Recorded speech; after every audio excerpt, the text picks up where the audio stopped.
और इस वक्त एक अहम खबर आपको बता दें, एक्ट्रेस जिया खान के सुसाइड केस में आज फैसला आएगा। आज फैसले का दिन है। बॉलीवुड एक्ट्रेस जिया खान 3 जून 2013 के दिन मुंबई के अपार्टमेंट में मृत पाई गई थी। जिया उस समय सिर्फ 25 साल की थी। एक्ट्रेस ने अपना बॉलीवुड डेब्यू अमिताभ बच्चन के साथ फिल्म निशब्द से किया था। तब जिया ने जब सुसाइड किया तो उस समय एक्ट्रेस सूरज पंचोली को डेट कर रही थी। इनकी डेथ एक मिस्ट्री रही, एक राज रही। जैसे जैसे समय बीता, इस केस में कई चौंकाने वाली चीजें भी सामने आई। जिया की मां राबिया अमीन ने तो सूरज को एक्ट्रेस की सुसाइड का जिम्मेदार बताया। उनका तो यह भी कहना था कि यह सुसाइड नहीं बल्कि हत्या है, और सूरज ने इस बात को नकारा था। लेकिन इसके बाद इस मामले को लेकर ट्रायल चलता रहा। एक सुसाइड लेटर भी सामने आया था जो 2013 में ही बरामद किया गया था, और जांच में यह पाया गया कि वो जिया खान ने ही लिखा था, और उसके आधार पर आज फैसले का दिन है।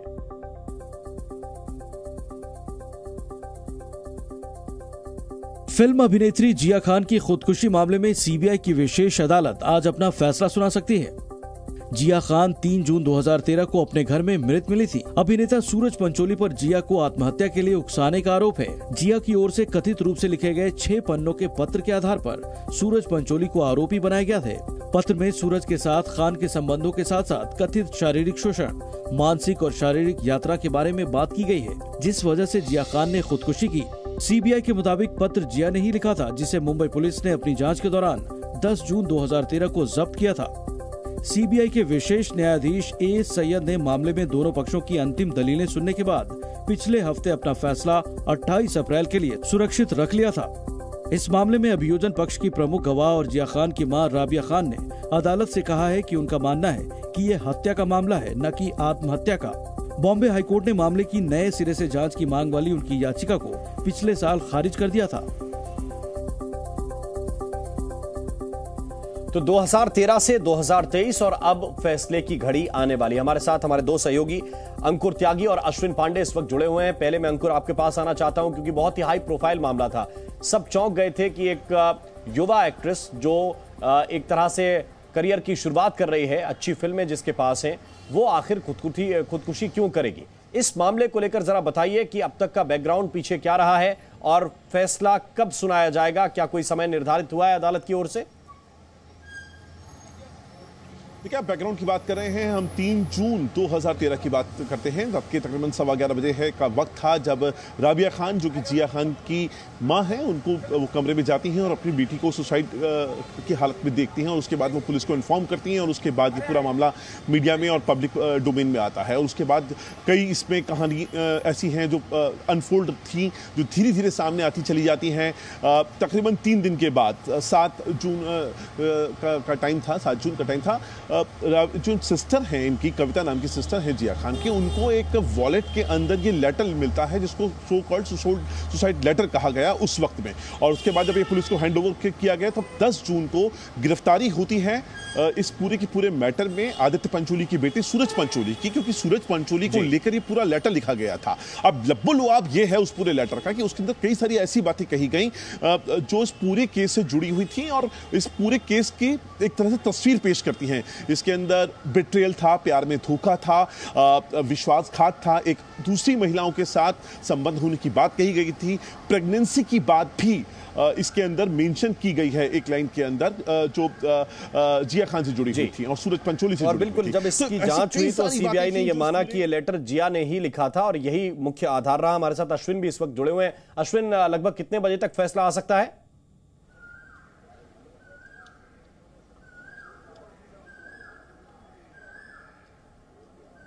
अश्विन, आप हमें सुन पा रहे हैं? हम वापस अश्विन के पास चलेंगे, लेकिन बहुत ही महत्वपूर्ण है आज का दिन, क्योंकि इस मामले को लेकर आज सीबीआई की विशेष अदालत अपना फैसला सुनाने जा रही है। 10 साल का समय लगा है इस केस के ट्रायल में, और सूरज की तरफ से बार बार कहा गया कि उन्हें इस मामले में एक तरह से फंसाया जा रहा है, उनका कोई इसमें लेना देना नहीं है। उनके परिवार की ओर से भी यही कहा गया, लेकिन जो जिया का परिवार है उनकी ओर से बार बार कहा गया कि ये दरअसल सुसाइड नहीं, ये हत्या है। हालांकि इस मामले को लेकर जो अलग से जांच की बात की गई थी वो जांच नहीं हो पाई, लेकिन 3 जून 2013 को जिया खान की मौत हुई थी। मुंबई के अपने फ्लैट में वो मृत पाई गई थी और इसके बाद इस मामले में एक सुसाइड लेटर निकला और इसके बाद जब इसकी जांच की गई तो फिर ये पता चला कि ये जिया ने ही लिखा था और एक नहीं, दो नहीं, बल्कि 6 पेज की एक चिट्ठी थी जिसमें कई तरह की चीजें लिखी गई थी और इसी खत के आधार पर सूरज पंचोली को आरोपी बनाया गया था। अब सूरज पंचोली का आज क्या होगा ये देखना अहम होगा। हमारे साथ अश्विन पांडे इस वक्त जुड़े हुए हैं। अश्विन, क्या जानकारी अदालत की ओर से मिल रही है? कब तक ये फैसला आ सकता है? हाँ जी।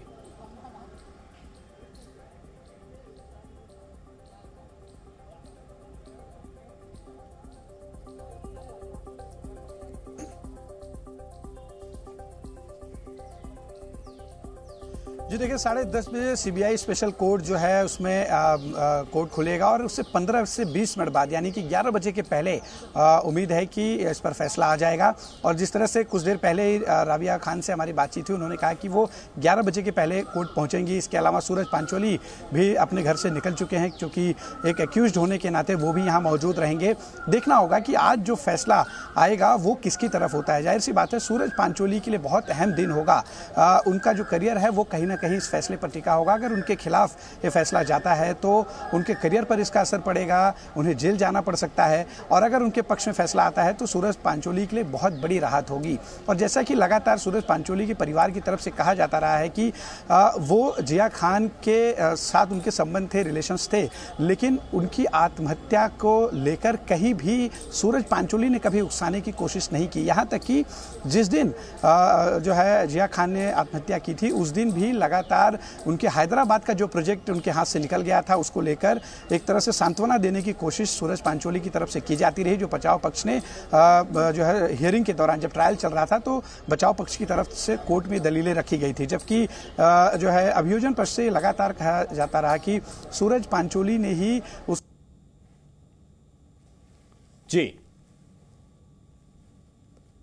इस आरोप के बाद जब वो शख्स लंदन वाला व्यक्ति जब बरी हो गया तो जिया खान ने उस वक्त भी सुसाइड की कोशिश करी थी।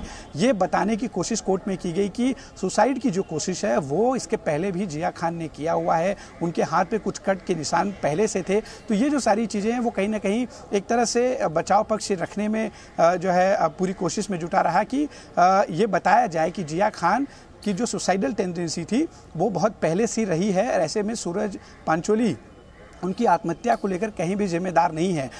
2018 में जो है चार्जेस फ्रेम किए गए, जो है सीबीआई द्वारा जो चार्जशीट दायर की गई थी, चार्जेस फ्रेमिंग में साफ तौर पे कहा गया कि 306 के तहत ये चार्जेस फ्रेम किए जाएंगे, जबकि जिया खान की मां पहले 306 पे अड़ी रही, बाद में वो 302 की सेक्शन के तहत वो चाहती थी कि जो है ये पूरा ट्रायल चलाया जाए, क्योंकि उनका आरोप था कि जिया खान ने सुसाइड ही नहीं बल्कि उनकी हत्या की गई थी। आपको बता दें कि उस वक्त 2013 की बात है, मैं खुद जो है जी न्यूज़ के लिए बाकायदा हमने एक इन्वेस्टिगेशन करी थी। उस बेडरूम तक हम गए थे जहां पर जिया खान ने सुसाइड किया था। हमने बाकायदा वो जो जिस बेड पर चढ़कर जिया खान ने अपने सुसाइड को अंजाम दिया था उस बेड पर भी हम गए थे, जहां पर उनकी मां लगातार ये बताने की कोशिश कर रही थी कि जो हाइट है बेड की और जो पंखे पर उन्होंने फंदा लटकाया था वो बहुत कम है, ऐसे में सुसाइड नहीं हो सकता। हालांकि ये दलीलें जो है उनकी काम नहीं आई। सीबीआई लगातार जब जांच करी, सीबीआई भी आखिरी जो सीबीआई का कंक्लूजन था वो ये कि ये